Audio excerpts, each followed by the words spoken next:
Você já sentiu como se o mundo, a cada ano que passasse, estivesse endoidando cada vez mais? O mundo ficou um pouco conturbado nesses últimos dias devido à ocupação do Afeganistão por um grupo extremista conhecido como Talibã.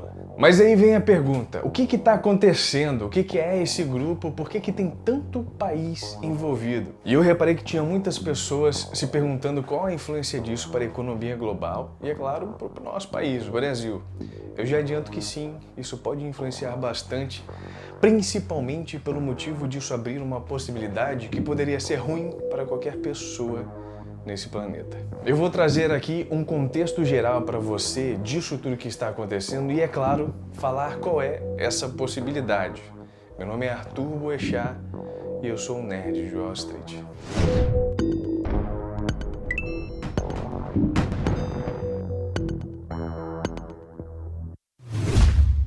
Final de 2019, recebemos uma notícia que até então achávamos que não nos afetaria tanto por estar começando lá na China.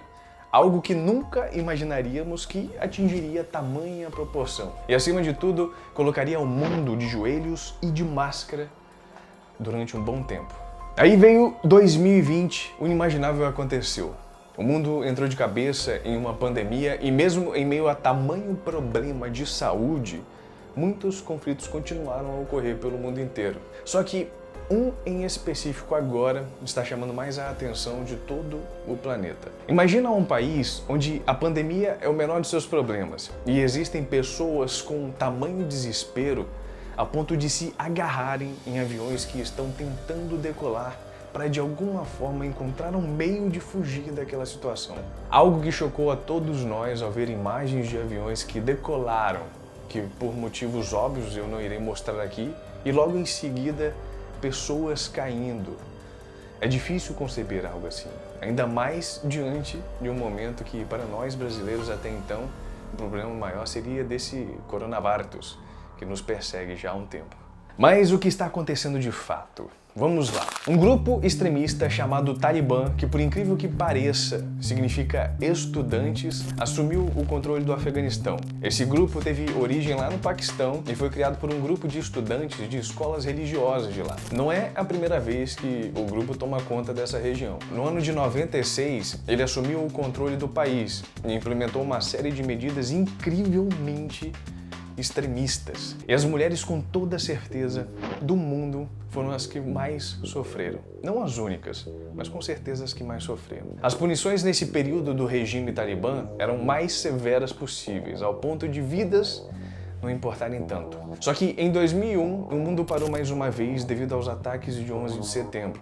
Esse dia foi responsável pela invasão dos Estados Unidos ao país do Afeganistão, uma vez que o Talibã era suspeito de apoiar e ter ligações com a Al-Qaeda, que havia assumido a responsabilidade pelos ataques. E sendo assim, é claro, os Estados Unidos ocuparam o país e expulsaram as forças do Talibã.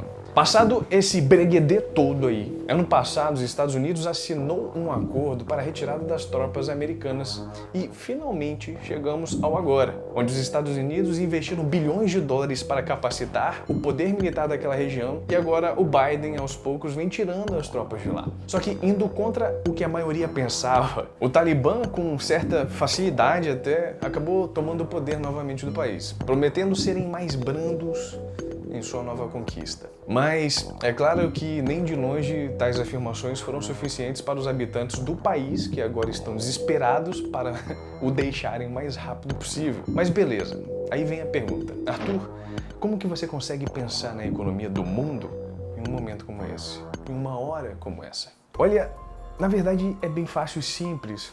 Os interesses que estão envolvidos por trás desse acontecimento todo podem vir a afetar todos nós no mundo inteiro de maneira que possa vir a ficar registrado nos livros de história, caso lá na frente ainda exista livros de história.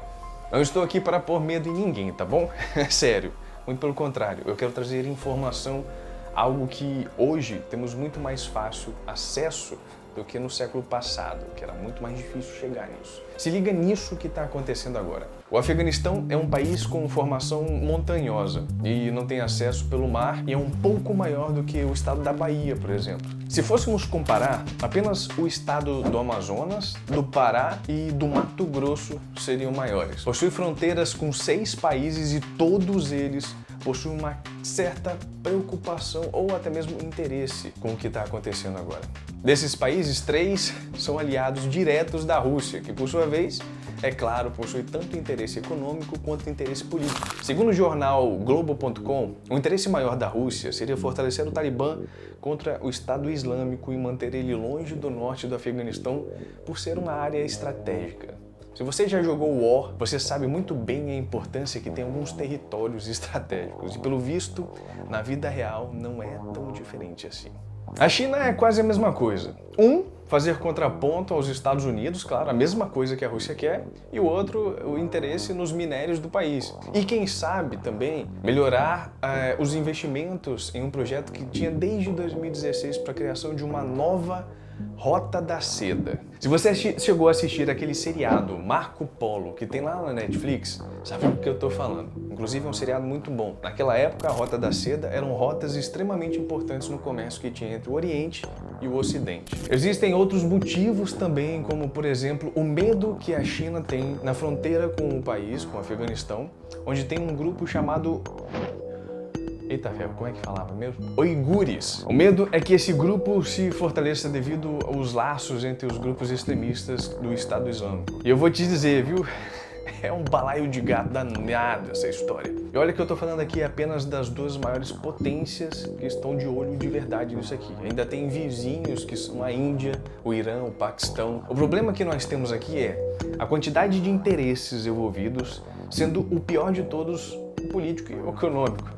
Segundo alguns professores renomados, isso não afetará o mundo de forma econômica, pois o país tem uma economia extremamente pequena e principalmente o Brasil, uma vez que não temos nenhuma relação comercial significante com o Afeganistão, não vai ser envolvido em nada. Ah, mas Arthur, no início do vídeo você disse que poderia influenciar bastante. E aí? Beleza, calma. É agora que eu vou chegar lá. Esses professores estão olhando para isso segundo uma ótica pequena, na minha humilde opinião, tá?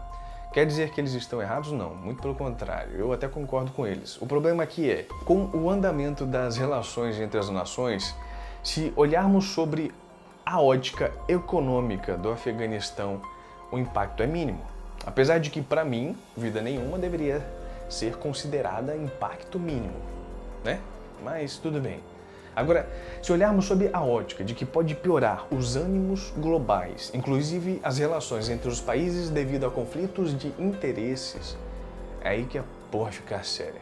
E poderíamos então, quem sabe, chegar na Terceira Guerra Mundial.